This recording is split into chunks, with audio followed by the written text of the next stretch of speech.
Sciatica, ఈ joint pains, lumbar pains అనేది ఈ రోజుల్లో ఏమైంది కామన్ అయిపోయింది జనాలకు. ఎందుకంటే ఎక్కువగా కూర్చుంటున్నారు. కూర్చోవడము, మొబైల్స్ చూడడము, లేదంటే సాఫ్ట్వేర్ వాళ్ళు ఈ వర్క్ చేసుకోవడము, సాఫ్ట్వేర్ వర్క్ చేసుకోవడము, గంటలు గంటలు కూర్చుంటారు.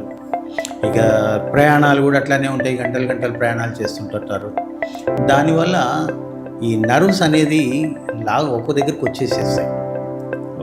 అయిపోయి అవి ఎక్కడ కదలకుండా, నర్వ్స్ కానీ బోన్స్ కానీ కదలకుండా అయిపోతాయి. కొన్నాళ్ళకి ఏంటంటే మామూలుగా రన్నింగ్ చేయలేడు, నడవలేడు, పరిగెత్తలేడు.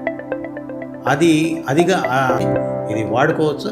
ఇది సయాటికా ప్లస్ లంబార్ స్పైన్, మోకాళ్ళ నొప్పులు, కీళ్ళ నొప్పులు, క్నీ పెయిన్స్ అన్నిటికి కూడా అరికాళ్ళ నొప్పులు కూడా ఏ వయసు వాళ్ళు ఇది వాడుకోవచ్చండి? దీనికి అది వయసును బట్టి రాదు కదా. అది ఏ వయసు వాళ్ళైనా